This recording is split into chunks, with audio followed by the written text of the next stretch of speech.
Olá, boa noite, meus queridos. Tô super feliz, não sabia que eu já podia fazer vídeos aqui no perfil e parece que foi liberado, né? Então estamos por aqui. Eu quero falar sobre alguns suplementos que são interessantes para a imunidade. Sejam bem-vindos, estou super feliz de poder voltar e estar com vocês aqui fazendo vídeo ao vivo. Tentei e deu certo, né? Então eu queria conversar com vocês sobre alguns suplementos que são muito importantes para a resposta imunológica. Não estou falando pura e simplesmente da doença do momento, né? Eu estou falando de resposta imunológica no geral. Então, muita gente pergunta, inclusive já estando doente, mas quando a gente fala em imunidade, a gente tem que falar antes de ficar doente, né? A imunidade nada mais é do que o exército que defende a gente, ou seja, as nossas fronteiras corporais. Imagina o seu corpo como sendo um país. Da mesma forma que a gente tem um exército que defende as nossas fronteiras, a gente também tem um sistema imunológico que defende as fronteiras corporais. E as fronteiras corporais são representadas principalmente pelas mucosas. Então, a região da boca, a região do nariz, qualquer lugar que eu tenha uma interface entre nós e o meio externo, né? O sistema digestivo é um desses locais. Então, o que eu poderia fazer para dar poder, para dar energia, para dar capacidade de reação ao meu sistema imunológico, na possibilidade de haver algum tipo de ataque à nossa soberania, né? Que atualmente, mais do que nunca, a gente está falando de micro-organismo, né? A especialidade que lida com isso na medicina se chama infectologia. Então, qual é o poder que a gente tem e como dar esse poder ao nosso exército imunológico para ele atuar na defesa das nossas fronteiras corporais, né? A primeira coisa que a gente fala em termos de prevenção, né, antes que ocorra algum ataque, que atualmente a gente tem falado de vírus, mas esse ataque não precisa ser necessariamente de vírus, né? Ataques de micro-organismos. A primeira coisa que vem à mente da gente é a vitamina D. A vitamina D a gente sabe que age ativando alguns receptores celulares que faz com que as nossas próprias células produzam substâncias, as quais a gente dá o nome de catalicidinas, que fazem como se fossem, pensando num exército, como se fossem as balas que o nosso exército, tendo armas, usa para atacar o seu inimigo. Então, as catalicidinas, que têm a sua produção estimulada pela presença da vitamina D, funcionam como se fossem as balas, os projéteis, tá? Então, ter uma boa vitamina D não depende, obviamente, de tomar um suplemento. Então, antes de qualquer coisa, para agora que a gente já tem mais algumas pessoas aqui presentes, o que eu quero dizer aqui para vocês, que o que eu vou falar, como eu estou falando de vitamina D, não é uma recomendação individual. Não estou falando para que você compre o suplemento e use. É importante você saber que existem e procure um profissional que possa fazer esta prescrição para você. Porque nada é para todo mundo, nem nada é para ninguém. É preciso que haja uma individualização, inclusive de doses de suplementos para cada pessoa. Então, muito cuidado com a automedicação, tá? Quando a gente está falando em vitamina D, essa vitamina D pode ser obtida a partir da exposição ao sol, né? Então, você nem precisa comprar um suplemento, não precisa nem tirar o escorpião do bolso para comprar uma vitamina D. Então, ela, se eu pudesse dizer assim, olha, Denise, se você pudesse escolher um suplemento ou uma forma, nutricionalmente falando, ou em termos de hábitos, para melhorar a minha imunidade, eu ia pensar na vitamina D. Primeira coisa, a qual você pode obter de graça através da exposição ao sol, tá? Então, a primeira coisa é isso. A vitamina D, para ser suplementada, por isso que não existe uma dose geral, o Instituto de Medicina Funcional americano coloca aqui uma dose de 5.000 unidades internacionais, é uma dose média para um adulto. Só que a gente precisa individualizar, porque a vitamina D, se houver a necessidade de suplementação, essa vitamina D, a dose vai depender do quanto está a sua vitamina D no sangue. Então, pessoas que têm vitamina D muito baixa vai precisar de doses maiores. Além disso, depende da cor da pele. Quanto mais morena uma pessoa for, maior a dificuldade que ela vai ter de produzir vitamina D com exposição ao sol. Por incrível que pareça, né? As peles mais escuras são as que menos possibilitam a produção de vitamina D com a exposição ao sol. Então, normalmente, as pessoas de pele mais escura precisam mais da suplementação que as pessoas mais claras. As pessoas mais claras, ao ficarem um pouco tempo, como elas não têm muita melanina, elas não têm muita proteção à queimadura. Então, ela consegue produzir também mais vitamina D ou ativar mais a vitamina D com exposição ao sol, tá? Além da cor da pele, de quanto tá a vitamina D no sangue, tem um outro fator que é muito importante, que é o teor de gordura corporal. Quanto mais gordura corporal você tiver, provavelmente maior será a sua dose de vitamina D.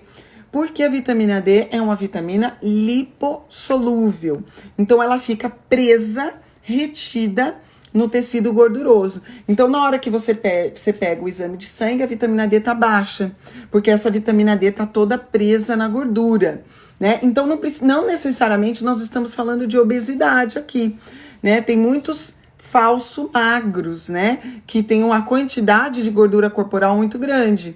Essas pessoas também podem ter uma dificuldade de elevar a vitamina D com a exposição ao sol e também com a suplementação. Então, é preciso a individualização, porque o profissional de saúde capacitado vai poder ter uma ideia de quanto ele poderia te dar de vitamina D.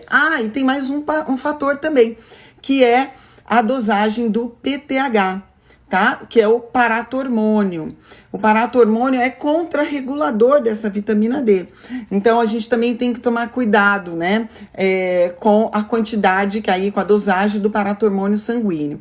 O que a gente pede é que esse paratormônio fique em torno de 30 no sangue com a suplementação de vitamina D, né? Então, se ele estiver muito alto, é porque provavelmente você precisa aumentar a dose da vitamina D. Se estiver muito baixo, provavelmente você tem que reduzir a dose de vitamina D. Então, por todas essas questões, apesar do Instituto de Medicina Funcional colocar a dose de 5.000 I como uma dose média de um adulto, eu sugiro que você faça o exame e faça a suplementação acompanhado por um profissional de saúde. Nem sempre mais é melhor, tá? Eu sei que muita gente pergunta se pode-se usar a vitamina D injetável. Existe vitamina D injetável em doses maiores. Eu, pessoalmente, não gosto, tá? Porque eu gosto daquilo que parece com o fisiológico, né? Que seria o quê? Eu ter pequenas doses todos os dias, ao invés de ter uma dose bem alta um dia só. Porque aí eu vou fazer um pico com essa vitamina D e depois ela vai cair. Então, eu sou mais a favor daquela dose diária de vitamina D. Dá um pouco mais de trabalho, né? Porque você não pode ficar esquecendo com frequência, mas eu mantenho níveis mais constantes, tá? Dessa vitamina D, sem muitos altos e baixos, tá? Outro suplemento ou outro nutriente que é essencial para a nossa imunidade é o zinco. E a gente tem usado em vários esquemas aí de tratamento para a virose do momento aí, tá? O zinco é um nutriente que funciona, que trabalha em muitas reações corporais, catalisando muitas reações enzimáticas.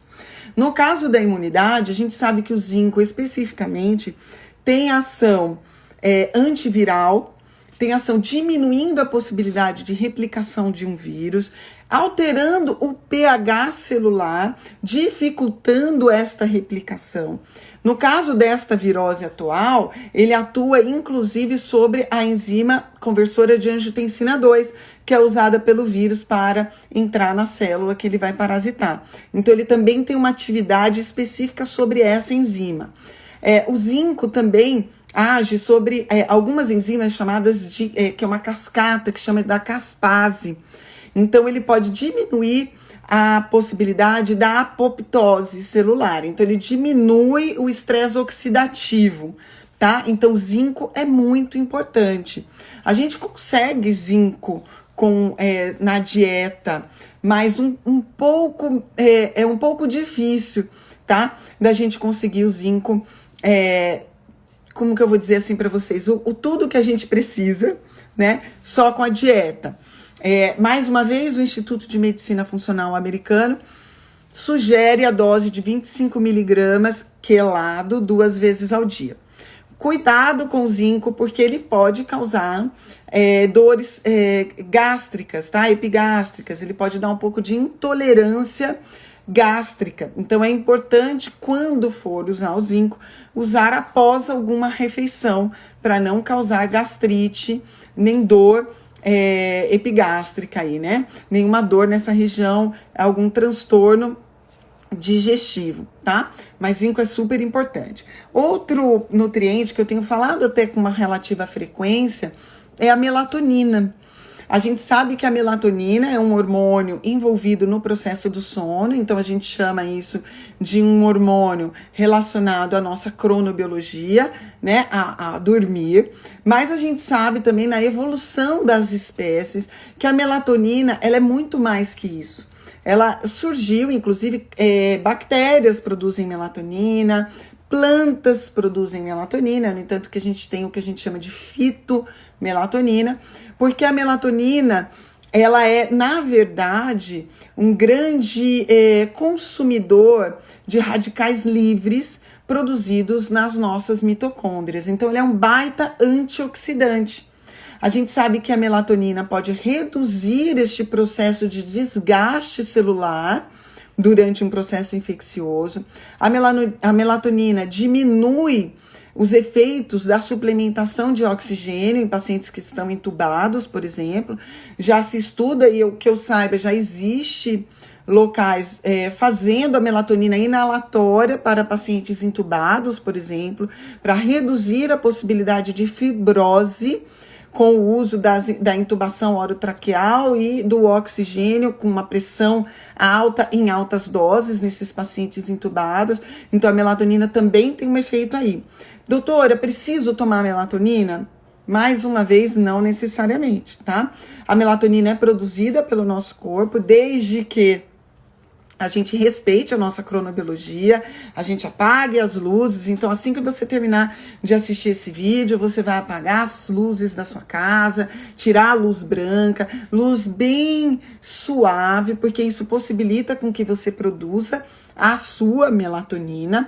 Mas as pessoas, quanto mais velhas vão ficando, menos melatonina elas produzem naturalmente, tá? Então, aumenta também o estresse oxidativo pela falta da melatonina. Existem alimentos que contêm a melatonina. Então, eu falo aqui, já fiz alguns stories falando sobre isso. Por exemplo, o café sem cafeína é um alimento bem rico em melatonina, então pode ajudar a dormir. Algumas frutas também tem, como a cereja, tá? É rica em fitomelatonina. O vinho tinto tem fitomelatonina. Então, são alimentos que têm a melatonina no próprio alimento, que pode ajudar. Você também pode consumir alimentos ricos em triptofano, que é um aminoácido precursor da melatonina. B6 também é importante para a produção de melatonina. Então, a melatonina não precisa ser necessariamente suplementada, tá? Para ser suplementada, precisa de receita médica. E aqui no Brasil, ela é feita a partir de farmácias de manipulação. A fitomelatonina já existe no Brasil para ser suplementada também. Eu gosto muito, eu me sinto muito bem com a fitomelatonina. Existem formas de se manipular a melatonina e de se usar. Cuidado, porque algumas pessoas podem ter efeitos colaterais da melatonina, tá? Então, por exemplo, agitação, o dia seguinte ficar com cortisol muito baixo, muito achatado, ter dificuldade para ser produtivo.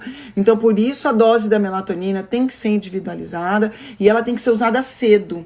Então, se eu quero dormir às 10 horas, o ideal é que tome 8h30 da noite, por exemplo, tá? 1h30 antes e sempre que se comece com a menor dose possível. Mais uma vez, gente, nem sempre mais é melhor, tá? Então, cuidado com aqueles suplementos prontos que você compra nos Estados Unidos e tal, que vem com doses de 5, 10 miligramas. São doses muito altas, tá? Muita gente não se sente bem com doses assim e podem ter efeitos colaterais e achatamento do cortisol no dia seguinte, atrapalhando sua produtividade, tá? Então, melatonina é bom, mas como tudo na vida, né? Nem sempre mais é melhor. Outro suplemento que eu coloquei aqui na minha listinha é o ômega 3, né? O ômega 3 mais um nutriente que você pode conseguir a partir da alimentação, né? O ômega 3 está presente nos peixes, principalmente peixes de água fria, como o salmão, mas o salmão verdadeiro, né? Porque aqui a gente tem muito salmão que não é salmão, infelizmente. Mas a sardinha é um peixe muito rico também no ômega 3, então, e é um peixe barato, né, de fácil acesso aqui no Brasil, e aí você pode consumir o ômega 3 na forma da sardinha. Você pode obter também a partir de linhaça, mas ela oxida muito mais fácil do que o peixe, né? Então, para você obter esse ômega 3, você teria que ter doses maiores. E algas também, tá? São muito ricas em ômega 3 para quem é vegano, tá? Ômega 3 é um baita anti-inflamatório e ajuda a estabilizar as membranas celulares, é muito bom para a saúde mental, para o controle do colesterol, né? Então pode ser muito interessante para os pacientes também durante aí a virose do momento, porque a gente tem visto alterações de colesterol sendo causadas pela infecção, tá? Então pensando no pós também, tá? Além do ômega 3, a vitamina C, essa daí é campeã, né? Todo mundo sabe, né? Não precisa ser profissional de saúde para saber que a vitamina C, ela é um baita antioxidante e que pode ajudar a controlar a resposta inflamatória e ajuda a controlar também o processo de produção de radicais livres, que eu falei para vocês que é um problemão na mitocôndria dos pacientes infectados atualmente. Então, a vitamina C também é uma excelente alternativa. A gente tem algumas vitaminas C que elas são mais biodisponíveis, que você pode começar com uma dose de, por exemplo, de 500 miligramas, tá? E existem as vitaminas C que vocês podem comprar na farmácia, sem receita médica e tal. Mais uma vez, nem sempre mais é melhor. Vitamina C também causa a possibilidade de um aumento de cálculos renais. Quem toma muita vitamina C e acidifica demais a urina, tá? Então, nem sempre mais é melhor. Mas a vitamina C é um nutriente super importante que você pode conseguir a partir da sua alimentação, consumindo alimentos cítricos, por exemplo, né? A própria acerola é um alimento muito rico em vitamina C. E você, a princípio, nem precisaria de suplementos se você estivesse cuidando daquilo que você come, né? O último suplemento que eu coloquei aqui, para a gente terminar, é a acetilcisteína, que é um aminoácido, e ela age na produção de um baita antioxidante hepático que se chama glutationa, que também é depletada durante o processo infeccioso, principalmente nesta virose atual, tá? E aí isso causa, por exemplo, a depressão dessa substância causa alterações nos exames das enzimas hepáticas, pode piorar a evolução da doença, causando uma hepatite, por exemplo, né, por déficit da glutationa, que depende da acetilcisteína. Então, é interessante. Além disso, a acetilcisteína, ela é um fluidificante de secreção. Então, ela vai ajudar também na eliminação de muco e ajudar no controle da tosse nos pacientes que estejam, porventura, doentes, tá?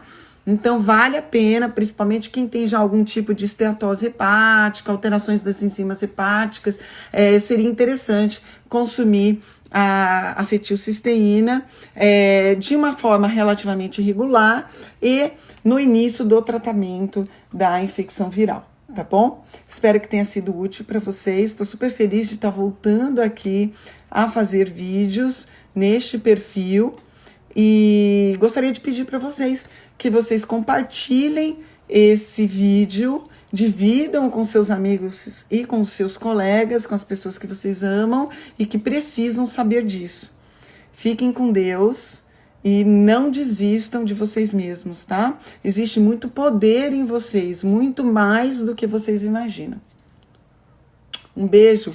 Desliga agora o celular e vai dormir para você poder produzir melatonina, tá bom? Fica com Deus.